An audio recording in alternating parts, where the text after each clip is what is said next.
Bonjour, bonsoir, je suis heureux de vous retrouver aujourd'hui pour une nouvelle session dans le cadre de notre exploration du logiciel RoboStructure. On a déjà abordé un certain nombre de numéros par rapport aux différents éléments de structure et aujourd'hui nous allons décortiquer un sujet par rapport aux semelles et particulièrement semelles superficielles avec les cas d'espèce de semelles isolées. Alors le semelle isolé pour notre cas occupe une place de choix dans une structure parce que c'est à travers ces interfaces que toutes les charges seront transmises jusqu'au niveau du sol. Donc, nous devons porter une attention particulière quand nous sommes en train d'étudier ces éléments. Ok. Alors, déjà, pour notre session d'aujourd'hui, comme vous le savez très bien, quand on étudie une fondation, on a directement disons deux environnements qui doivent cohabiter. Nous avons d'une part le béton armé, d'autre part nous avons le sol. Alors dans le cadre de cette session, on va plus se concentrer sur les aspects liés au sol, donc la géotechnique. La partie liée au béton armé, on va zapper ça pour cette session parce que ce sont des paramètres que vous pouvez facilement fixer, il n'y a pas de difficulté, beaucoup de difficultés je dirais. Mais le gros pour notre session d'aujourd'hui, c'est voir comment fixer les paramètres par rapport au sol, donc par rapport à la géotechnique. Et ce qui est très important de comprendre la logique, la mécanique, la physique derrière chaque paramètre, derrière chaque clic dans les logiciels. Donc c'est ça même l'objectif que nous nous fixons pour cette session, comprendre l'essence profonde de tous les paramètres et voir à travers le logiciel comment nous allons le fixer. Déjà vous le savez, donc nous allons affaire avec Eurocode 7, donc la norme Eurocode qui gère tout ce qui a trait à la géotechnique. Pour le béton armé, c'est Eurocode 2, on en a longuement parlé dans toutes les sessions qui ont précédé, donc pour aujourd'hui, on va en parler en tout cas de moins en moins. Alors déjà, nous devons déjà nous fixer certaines hypothèses pour notre cas d'étude, donc pour cette semaine déjà que vous voyez sur mon écran. Alors nous aurons à fixer certaines hypothèses par rapport au sol, la nature du sol, la contrainte ultime. Et nous aurons aussi évidemment à jeter un coup d'œil sur certains paramètres géométriques de notre élément d'étude. Alors déjà, concernant premières hypothèses par rapport au sol, nous allons considérer que nous sommes en train de fonder sur un terrain non cohérent, mais avec une bonne compacité. D'accord? Dont la contrainte ultime ici varie de 0.35 à 0.75 mégapascal. Ça, c'est une première hypothèse. Deuxièmement, nous allons considérer que nous avons un sol qui est stratifié bien évidemment avec deux couches et chaque couche avec son épaisseur. On va voir comment fixer les paramètres à travers RoboStructure. Alors du côté paramètres géométriques, donc comme je l'ai dit précédemment, donc j'ai déjà fixé tous les paramètres par rapport à Eurocode 2, par rapport au béton armé. Pour la suite, on va s'occuper des Eurocode 7. Alors déjà, nous avons une semelle, je m'excuse, ce qui va beaucoup nous intéresser à ce niveau, c'est de savoir l'épaisseur de la semelle et éventuellement la hauteur du fil de colonne. Donc, ce sont les deux dimensions qui vont plus nous intéresser ici. Alors ici, pour notre semelle ici, j'ai fixé, disons, la hauteur de la semelle j'ai fixé la hauteur de la semelle à 30 cm et la hauteur du fil de colonne à 1 mètre. Ok, ce qui nous donne une hauteur totale de 1 mètre 30. Alors, comme je disais, donc, nous avons une hauteur totale de 1,30 m et du coup, nous aurons un fond de fouille qui va aller jusqu'à une profondeur de 1 mètre 30. Voilà, donc les décors sont plantés. Alors, qu'est-ce qu'on doit faire? Nous allons venir ici du côté de cette barre d'outils, à l'entrée droite. Nous allons prendre le premier outil qui va nous permettre de fixer la nature du sol, fixer les différentes couches. Voilà, donc nous allons venir sur cet outil, sol, ok. Alors, à travers cette boîte de dialogue, nous allons donc définir la nature du sol. Nous allons également définir les épaisseurs des couches. Voilà. Alors, ici, on voit un premier paramètre. Nous avons la hauteur du talis. On n'a pas affaire au talis à ce niveau ici. Nous avons le niveau supérieur de la semelle. Déjà, nous savons que disons, la fondation pour notre élément ici, ça sera tout ce qui se trouve sous sol. Ok. Donc, nous allons considérer ce niveau ici comme notre niveau 0,0. D'accord? Et après, nous allons fixer les fonds de fuite. Comme je vais prendre les fonds de fuite directement, la hauteur totale de notre élément, donc le 1 mètre 30. Alors, je vais insérer la valeur ici. Ok, attends une minute. Donc, je vais entrer la valeur ici de moins 1,3. Voilà. Je pense que c'est ça. Et ici, je viens de fixer la ligne jaune. La ligne interrompue jaune marque le fond des feuilles, d'accord? Alors, autre chose ici qu'on doit fixer. Je pense que là c'est ok. C'est de fixer ici la nature du sol. Ok. Donc comme on a dit, nous sommes sur un sol non cohérent, mais avec une bonne, disons, compassie. Alors, je vais prendre un premier, je vais élargir un tout petit peu. Je prends en premier la première couche, que je vais prendre évidemment des 1,30 m, c'est une hypothèse. Donc, je vais fixer, je vais prendre l'argile et limon mou, ok, j'ai gardé ça. En deuxième couche, je vais prendre, ici, j'ai argile très ferme et dure, voilà, je considère ce sol, celui-là. Et après, maintenant, je vais fixer la stratification. Alors, ici, que je peux faire appliquer pour voir ce qui se présente. Voilà, c'est bien. Alors, ici, si vous voulez faire varier l'épaisseur, donc vous pouvez venir changer ça à partir de là. Parce que si je change la valeur ici, ça va se répercuter là au niveau de l'épaisseur. OK? Parce qu'il y a une certaine corrélation. Par exemple, si je mets là-bas 2, OK? J'applique, vous voyez que ça bouge un peu vers le haut, d'accord? Donc moi je vais remettre à 30, ok? J'applique, voilà.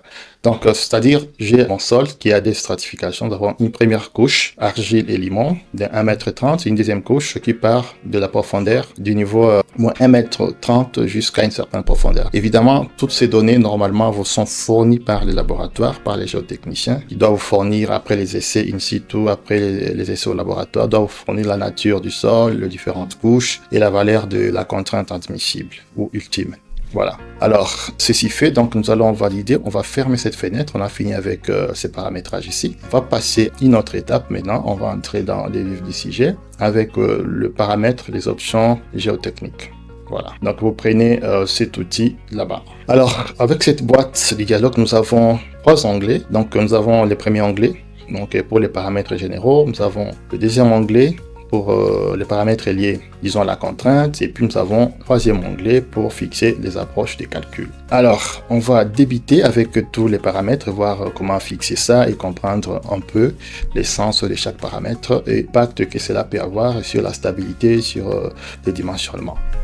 Alors du coup, premier paramètre, nous avons des paramètres liés à la vérification pour les renversements. Ok. Alors c'est vérifié par cette équation ici, qui veut que les moments stabilisants sur les moments existants soient supérieurs ou égal à 1. Donc on va fixer ces facteurs à 1. Mais si vous faites ces rapports, donc comme je disais, donc ce premier paramètre lié à la stabilité au renversement, donc on va faire assez que ces rapports ne puissent pas aller en descente de 1. Donc si nous sommes en descente de 1, c'est-à-dire nous avons un problème de stabilité à ce niveau-là.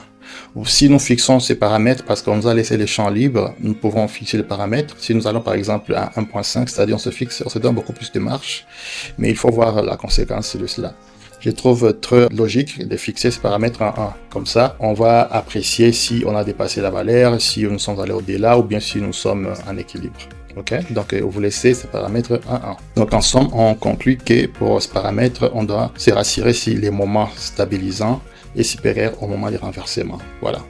En deuxième paramètre, nous avons le coefficient de réduction de la cohésion, CUK, qui est fixé à 0, ici, par défaut, est fixé à 0. Alors, quelle information nous avons à travers ces paramètres? C'est un paramètre qui gère la cohésion. Nous savons la semelle constitue l'interface entre le modèle, entre la structure et le sol. Et du coup, à ces points d'intersection, disons en fait de contact, il doit y avoir une certaine cohésion. Ok? Alors, cette valeur varie de 0 à 1. Et pourquoi on doit fixer à 0, soit à 0.5, soit à 1? Ok, si on fixe le paramètre à 0, c'est-à-dire on fait abstraction de toute cohésion. C'est-à-dire on ignore qu'il y a cohésion entre les sols et notre SML et donc l'ensemble de notre modèle.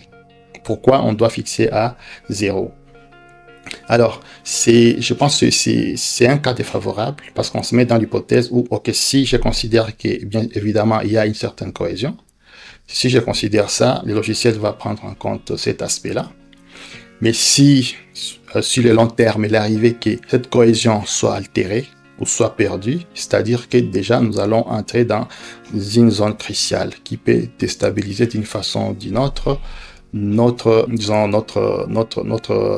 bâtiment. Et ceci, évidemment, aura quelque part un impact sur le moment, sur, l'équilibre au renversement. Parce que si la cohésion disparaît, bien sûr que les bâtiments peuvent bouger, ok, latéralement. Mais alors ici, nous devons fixer à 0 pour faire abstraction et nous aurons en réserve une certaine résistance. C'est-à-dire, dès le départ, on dit au logiciel, calcule sans tenir compte de la cohésion. Mais on sait que d'une façon ou d'une autre, il y en a. C'est-à-dire, on se met du côté de la sécurité. Que chercher à fixer cette cohésion-là, sauf pour certains matériaux évidemment, parce que cette cohésion va varier selon le sol que vous avez en face. Si nous sommes par exemple sur un sol gravelé, il y a une certaine cohésion qui peut être permanente. Si nous sommes on construit sur une roche, la cohésion est bien plus forte. Et si on suppose que selon les conditions environnantes, que cette cohésion peut être maintenue sur le long terme, 50 ans et plus, on peut fixer ce coefficient 1. Mais si nous sommes dans les doutes, c'est mieux de le fixer à 0. Comme ça, on est du côté de la sécurité. Je pense que c'est clair.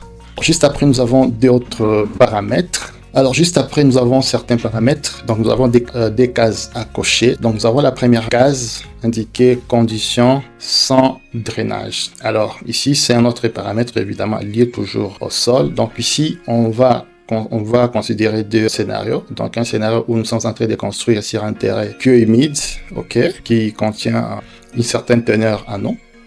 Et d'autre part, nous avons un terrain qui est sec, ou soit on est sur un matériau pulvérisant. Alors, ici, conditions sans drainage, c'est-à-dire quoi? C'est-à-dire, supposons que vous êtes sur un terrain qui a une certaine teneur, de façon plus ou moins permanente. Or, nous savons, si ce sol est argilé, nous savons que par ses propriétés intrinsèques, l'argile conserve de l'eau. Donc, et du coup, nous aurons entre les interstices, nous aurons des quantités d'eau qui vont faire partie de l'ensemble, évidemment.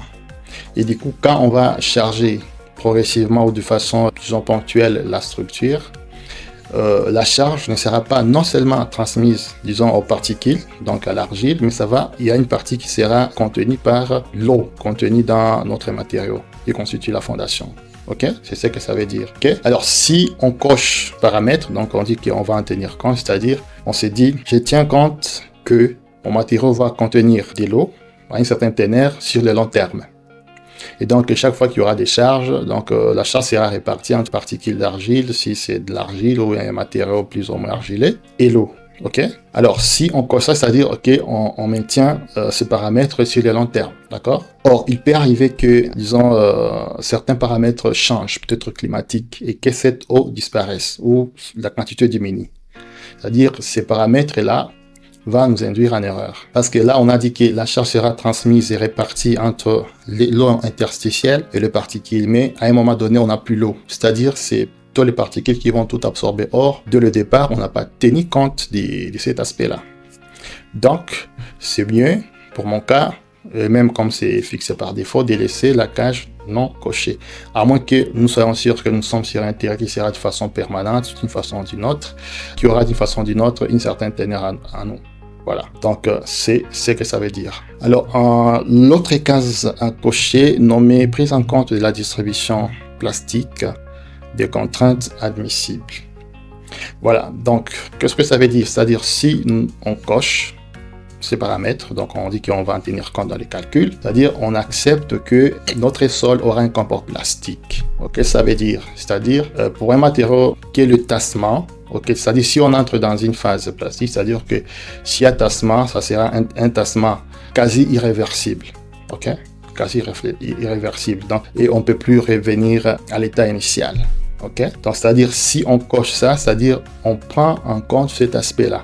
Or, si nous sommes dans une phase élastique, là, on comprend que même les diagrammes de la pression sur la semelle sera soit triangulaire, soit trapézoïdal, parce que la distribution sera linéaire. Ce qui veut dire aussi pratiquement que s'il y a un tassement, il y a possibilité qu'on retourne à l'étape initiale. Donc, ça ne sera pas un tassement irréversible. Donc, il faut être aussi conséquent à ce point de vue-là. Alors, il est toujours conseillé de cocher, par exemple, ces paramètres ici. Si nous sommes en train de travailler une structure, par exemple, souple, donc les charges ne sont pas vraiment trop importantes, donc où nous avons des petites semelles, là, on peut fixer ces paramètres-là. Mais si nous avons une structure vraiment assez énorme, d'une grande envergure, c'est mieux de ne pas cocher. Parce que là, on serait en train de dire, quand il y a des tassements, les tassements sont irréversibles. Donc, si ça bouge aujourd'hui un tout petit peu, si on est dans la phase plastique, on ne peut plus revenir. Et chaque fois qu'il y aura tassement, on ne peut plus revenir à l'étape initiale. Tandis que dans l'autre Donc l'autre phase qui est élastique peut avoir des tassements irréversibles, donc plutôt réversibles. Donc on peut descendre et revenir d'une façon ou d'une autre. C'est le comportement des matériaux en effet. Et surtout, si on cochère, on est, comment je vais dire, en phase plastique, la distribution de la charge donc va nous décrire un diagramme sous la semelle, un diagramme parfaitement rectangulaire. Alors, nous avons notre paramètre ici, c'est écrit conception pour la résistance, LS. Et on fait référence à la norme française, NFP 94-261. La norme, donc l'article 13.4 de cette norme, de la norme française. Bien sûr, il y a évidemment l'équivalent de cet article dans Eurocode 7. Alors, que dit cet article ici? Cet article, disons, fait allusion au tassement. Donc, si nous prenons, on va voir l'article en question. Donc, ici, si nous prenons ces documents liés à Eurocode 7, donc nous avons Eurocode 7, mais ici, on fait référence à la norme française, cette norme ici, qui gère tout ce qui a trait à la géotechnique. Donc, si on part à cet article-là, donc c'est un article qui gère le tassement, d'accord? Donc vous pouvez vous y référer, et c'est un peu de lire, vous cherchez des équivalents dans Eurocode 7 directement.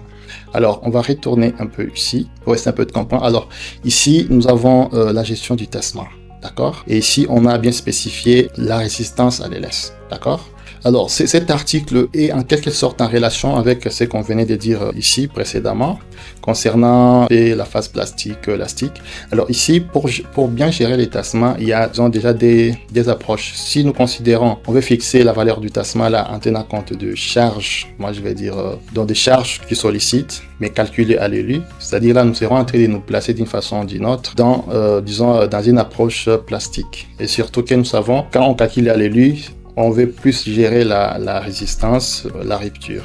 Tandis que quand nous sommes à l'LS, c'est beaucoup plus pour des questions de confort. Alors ici, cet article V, en bref, signifiait quoi? V nous interpellait à être, disons, regardant sur si la charge est appliquée, cette charge qui a été calculée aux états limites de service, restera inférieure ou égale à la charge de service, donc la charge, donc la portance qui a été communiquée par les laboratoires, parce que vous savez, nous avons d'une part la charge ultime, donc qui n'a pas été pondérée, il n'y a pas de frein de sécurité, et quand on applique le frein de sécurité, nous avons la charge de service. Donc, alors, on doit s'assurer, donc cet paramètre vient nous dire, c'est pour s'assurer que les charges donc appliquées et calculées à l'LS reste inférieur ou égal à la contrainte de service. Voilà, c'est tout. Et ceci va évidemment nous permettre de rester dans une phase élastique. Et donc, on peut avoir des tassements, mais des tassements qui soient réversibles, Parce que là, on veut gérer en fait le confort. Mais si on va au fond, on atteint la valeur maximale, bien sûr, on peut arriver où on peut plus remonter en fait. Mais ici, c'est pour assurer, en fait, prévenir tout ça, pour que le confort soit garanti vis-à-vis de l'ensemble de notre structure et vis-à-vis de l'exploitation. Voilà, alors on va continuer avec ici cette section par rapport au glissement. Donc avec cette section, on va faire une justification glissement et nous avons deux paramètres à pouvoir fixer. Donc nous avons le premier paramètre qui est lié à l'article 653.13 et à l'article 653.10. Alors le premier article 653 d'Eurocode, disons 7, vient, on va d'abord rentrer sur cet article pour comprendre. Voilà, donc si je cherche à la page, donc je cherche l'article 653, l'article 605, oui c'est ici. Donc ici nous sommes sur 653.13, voilà, c'est là, Et ce qui nous intéresse beaucoup plus, c'est dans l'équation ici, l'inéquation 6.5.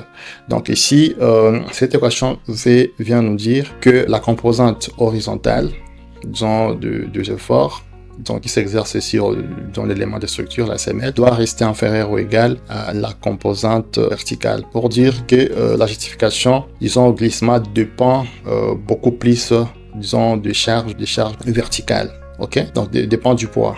Donc si il arrivait que cette condition ne soit pas vérifiée, donc quand vous lancez les calculs, vous voyez la note de calcul où il y a des alertes par rapport à la justification glissement, il faudra penser soit à augmenter un peu le poids pour pouvoir stabiliser sans justifier les glissements. Ok, dès le départ, on ne va pas cocher parce qu'on dit, ok, on fait confiance que la résultante verticale doit être supérieure, puisse être supérieure à la composante horizontale. Ok, si il arrivait que pendant le calcul ou dans la note, on trouve des alertes par rapport à cette justification, là, il faudra penser à voir dans quelle mesure vous pouvez accroître la composante verticale, ok, pour pas avoir glissement. Alors, le deuxième paramètre ici, qui est relatif à l'article 6.5.3, l'article qui se trouve à la position 10, la référence. Alors, comme je disais, l'article 6.5.3, relatif, disons, à la position 10, donc vient aussi renforcer la justification au glissement. Dans le sens où on suppose que nous avons notre SML qui est déjà ancré, mais aussi d'une part, on a vu que le glissement va dépendre le fort, disons, de la résultante horizontale à la résultante verticale, ok, et puis il y a les angles de frottement et tout, mais il y a aussi cette bitée des terres qui se trouve de chaque côté de notre SML, ok. Alors ici, cet article vient nous interpeller et dire, si nous sommes sûrs que la terre là qui se trouve, disons, la terre qui constitue une bitée, pour chaque côté de notre SML restera là pendant toute la vie de notre structure, on peut en tenir compte. Mais si nous sommes dans le doute que peut-être on a fait une construction, puis après à côté on débute notre construction, on doit faire l'excavation proche de nos fondations, et cela puisse se déstabiliser un peu, dans ce cas-là, c'est conseillé de ne pas considérer la bitée. Bien sûr que ça va rester une résistance en réserve, mais dans le calcul, on tient compte que cette bitée n'existait pas. On se met dans le cas défavorable. C'est ce que ça veut dire. Donc, si on coche ici, c'est-à-dire, on dit, voilà, je suis sûr à 100% que cette bitée des terres, disons, la terre qui est là, qui bloque, disons, ma semelle, ne sera pas bougée. Ok, et ça va rester là aussi longtemps que le bâtiment sera là-bas. Alors si on coche ça, et ici si on coche ça, ici en bas, on viendra fixer s'il faut tenir dans les deux directions, une direction, disons X ou Y. Ok, voilà, donc pour notre cas, on va conseiller d'ailleurs de ne pas cocher ça et de laisser comme tel. Ok, parce qu'on ne sait pas, on a construit, on ne sait pas ce qui va se passer après 5 ans, 10 ans, 30 ans, 50 ans, on ne sait pas. À moins que vous soyez à 100% ou à 120% sûr. Voilà. Alors, on continue avec d'autres paramètres. Ici, nous avons des paramètres de limitation de tassement. Limitation de tassement fixée, déjà, on limite ça à 5 cm. Ok. Mais si, ce qu'on sait, si vous avez disons, des plateformes de fondation qui vont supporter des machines de prestige, vous pouvez réduire cette valeur ici, peut-être passer à 2.5 à 2 pour maximiser, ok, dans le calcul. Donc ici, on le laisse à 5 pour les deux cases ici. Mais ici, pour le tassement secondaire, on coche pas, on laisse ça comme tel. Donc on suppose qu'il y aura pas, après le tassement qu'on a défini, il y aura pas autre tassement. Si on a des vraies raisons pour lesquelles on peut cocher ça, donc il faudra évidemment mentionner dans votre note de calcul. Alors nous sommes ici sur ces derniers paramètres, l'avant-dernier paramètre qui est très important, et ceci va nous faire penser directement à l'excentricité. Ok, on a vu dans du tutoriel passé que, par exemple, pour une colonne, la compression n'est pas pure. Il y a toujours des excentricités qui vont occasionner des moments, ok, des moments supplémentaires. Alors, disons, cette logique vient en quelque sorte s'appliquer aussi au niveau des semelles. Ok, c'est la raison de ces paramètres ici. Alors ici, on définit une zone, ok, donc il y a une première zone où on dit disons, la résultante de charge doit rester dans ces noyaux-là, ok. C'est la première zone ici, là où nous avons les 1/6. Ok, donc ici les 1/6, c'est vous prenez le côté de notre SML, vous divisez par 6 pour vous donner une idée par rapport, donc ici la longueur, vous divisez par 6 pour avoir une idée par rapport à la dimension ici dans notre noyau, suivant X et suivant Y, donc suivant la longueur et suivant la largeur. Donc c'est que ça veut dire, donc si nous voulons imposer ça, quand nous imposons ça dans le calcul, c'est pour que aussi cette distribution de la charge soit linéaire au bas de notre SML, de telle manière qu'on n'aura pas un bord de notre SML qui se décolle du sol. Okay? C'est pourquoi on doit cocher ici.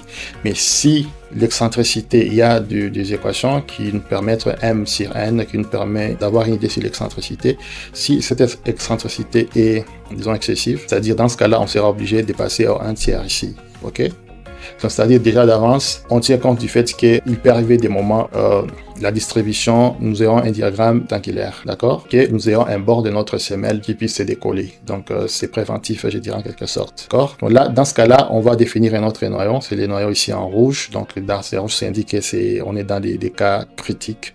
On est dans un cas critique. Et ici, si vous regardez pour ces cas-ci, le diagramme, disons, de la charge sera rectangulaire, ok? Et avec sur un bord où nous aurons, disons, la charge qui sera nulle, en fait. La pression qui sera nulle, en fait. Alors, une autre remarque ici est que vous fixez ces paramètres à 1/6 pour des bâtiments courants. D'accord. Nous avons la certitude que les efforts, disons, horizontaux sont minimisables. Vous n'existez pas. Dans ce cas-là, vous avez tous les droits de pouvoir tenir compte de ces premiers critères ici, là, en 6e. Si notre structure est sujet, disons, à des efforts horizontaux assez importants, comme la pression dynamique du vent, comme les sollicitations sismiques, dans ce cas-là, c'est conseillé de passer ici. Parce que là, le risque que nous puissions avoir ces décollements ici sont grands, donc il faut déjà anticiper. Alors le dernier paramètre ici, dans les paramètres, les lots de paramètres généraux, c'est ici, c'est marqué conception pour l'excentricité LS dans, disons, LS des charges. Alors paramètre ici va tenir compte de la charge ultime qui a été communiqué par les géotechniciens, mais aussi va tenir compte à ce que les charges qui seront appliquées soient calculées à l'LS. Rappelez-vous, pour que nous puissions rester dans, disons, le domaine, disons, élastique. Alors ici, on tire notre attention sur, en fait, la charge, la contrainte, la portance qui est communiquée par aléatoire. Vous devez être sûr si c'est la contrainte ultime, c'est-à-dire si on dépasse cette valeur-là, il y a rupture, ou si c'est la valeur qui est déjà pondérée, ou on a appliqué un coefficient de sécurité. Donc, il faut, si ce n'est pas clair dans la note, le rapport géotechnique, il faut demander, est-ce que la valeur a été frappée d'un coefficient de sécurité? Si c'est déjà fait, vous pouvez facilement, disons, cocher et utiliser cette valeur directement. On va voir dans la suite comment en tenir correctement. Ok, on va passer à l'onglet contraintes. Alors, ici, nous avons 4 méthodes de calcul, okay, de cette contrainte. Nous avons la méthode analytique, la méthode semi-empirique, suivant cet article ici de la norme française. Nous avons aussi une autre méthode empirique, toujours suivant l'équivalent de la norme française, aux annexes E et D. Okay. Alors, il y a ici un diapo que je préparais. Que vous voyez sur le diapo la définition de chaque méthode de calcul. Alors, nous sommes plutôt ici pour la méthode semi-empirique, limite de contrainte. Ok, on n'a pas beaucoup d'éléments sur le calcul et surtout, on nous a déjà communiqué ici la valeur ultime et D ici va marquer la profondeur d'ancrage de notre élément, de notre semelle. Alors ici, la remarque reste, à considérer, c'est-à-dire la valeur qui a été communiquée, il faut être sûr si cette valeur déjà a été frappée de coefficient de sécurité. Si ce n'est pas le cas, ici on va régler ces paramètres. Si ce n'est pas le cas, soit vous les faites, donc vous allez fixer les paramètres dans Robot pour que le robot puisse en tenir compte. Mais si les géotechniciens, le rapport vous confirme qu'on a déjà appliqué les freins de sécurité, dans ce cas-là, vous allez venir ici, vous voyez les deux paramètres ici. Au niveau du paramètre alpha, voyons. Alors, donc, comme vous venez de voir, nous sommes au niveau de la méthode semi-empirique, limite de contrainte. Ok. Alors ici, nous avons cette valeur ici qui est fournie dans les rapports géotechniques, donc les QU, donc qui est la contrainte ultime. Ok. Nous avons aussi D, c'est la profondeur d'ancrage.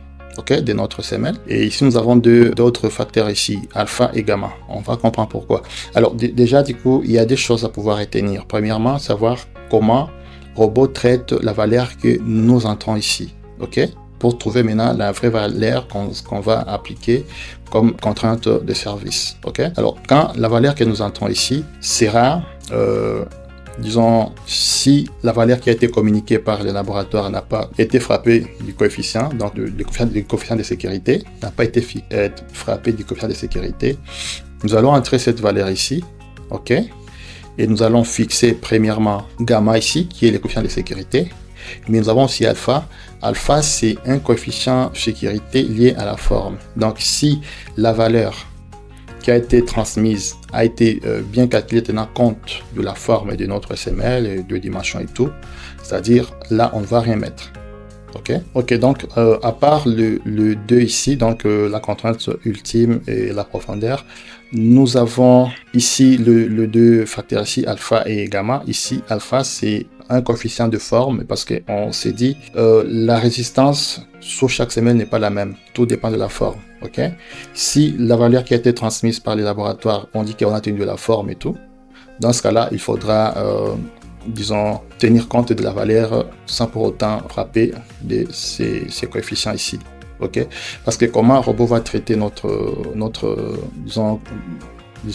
contrainte ultime, la contrainte ultime sera, disons, égale à alpha multiplié par la contrainte qui nous a été transmise divisé par, disons, gamma, qui est le coefficient de sécurité.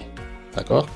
Donc, si on a des informations clair par rapport à cette valeur ici, ok, on va mettre 1. Si ce n'est pas le cas, il faudra, disons, mettre une autre valeur. Et assez souvent, on est entre 0,06 et 0,8. D'accord, pour tenir compte du facteur de forme. Parce qu'on n'a pas de précision, donc on va tenir compte. Alors ici, c'est les coefficients de sécurité. Alors ici, on garde 1. Si et seulement si, la valeur de la contrainte ultime a été frappée du coefficient de sécurité. Donc on a divisé par gamma. Déjà à partir du laboratoire. Si ce n'est pas le cas, c'est nous qui allons venir mettre la valeur ici. Donc si vous voyez dans les annexes de Eurocode 7, il y a des valeurs disons pour gamma. Ok? Donc assez souvent, on prend, surtout dans la norme française, on prend les 1.4. Donc pour nous, je peux prendre, considérer que, voilà, la valeur qui est transmise ici, une contrainte ultime. Donc je vais divisé par 1.4. Et ici, je tiens compte du coefficient de forme que je fixe à 0.6. Voilà, c'est tout. Alors ici, du côté contrainte, on va finir par paramètre ici, rectification. Alors, ces paramètres à partir disons, de cette hypothèse, okay, ces principes, qui dit que par exemple pour le béton, nous savons le béton il travaille bien en compression. Ok, pour le sol, c'est très compliqué. Donc, on ne va pas considérer la traction, en fait. Et c'est la raison pour laquelle on doit faire une rectification. C'est-à-dire, dans les cas où nous avons une grande excentricité, c'est-à-dire nous sommes sortis du noyau, ok, comme on a vu ici les noyaux de losange bleus. C'est-à-dire, dans ce cas-là, il y aura un grand moment. Et une partie, un bord de notre semelle aura à se décoller. Mais la rectification va faire assez que la partie utile qui est vraiment en contact avec le sol, que disons la réaction qui sera calculée soit en fait rectifiée afin que ça puisse équilibrer avec la charge verticale, la charge gravitaire. Donc, alors si on coche, c'est-à-dire on dit, comme si on appuie sur un interrupteur, on dit au logiciel de pouvoir faire cette rectification. Parce que si on ne fait pas ça, c'est-à-dire il y aura un déséquilibre. Ok, c'est-à-dire qu'il y aura la surface utile va diminuer, mais du côté fort, il y aura un déséquilibre. Ok, ce qui peut amener à une ruine. Donc, il faut toujours cocher ici pour tenir compte de cet aspect-là. Voilà, donc ici, c'est tout. On va passer au dernier onglet, approche de calcul. Donc, nous avons deux approches, l'approche de calcul 2, l'approche de calcul 3. Donc, toutes les définitions de termes sont dans Eurocode 7. Alors, pour l'approche 2 qui nous concerne le plus, c'est-à-dire A veut dire action, M c'est pour matériaux et R pour résistance. Alors, dans cette approche ici, les actions peuvent être pondérées. Ok, donc on peut accroître la valeur des actions, soit en passant aux états limites ultimes. On peut, ici les matériaux, on ne va pas varier. Caractéristiques des matériaux, soit l'angle de frottement et tout, on ne touche pas, on ne varie rien.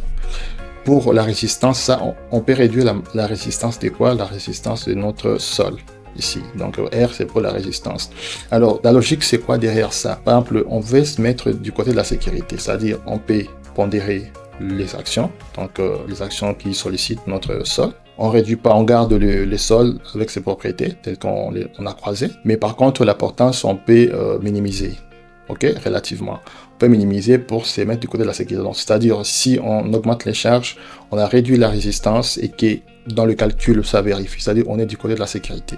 Donc, c'est pourquoi on peut adopter l'approche de calcul 2. D'accord? Alors, si vous voulez en savoir plus sur, disons, les autres approches, ok, je vous invite à pouvoir, disons, prendre la formation, là où j'ai détaillé tous les termes, toutes les autres approches. afin que vous puissiez avoir tous les éléments. Ok, donc avec ça, nous sommes arrivés à la fin de cette session.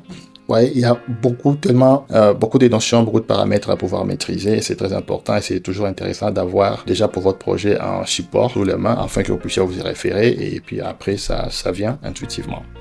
Voilà, c'est un réel plaisir de vous trouver. Donc ici, je vais valider en dernier lieu. Et quand j'ai terminé tout ça là, je peux lancer les calculs.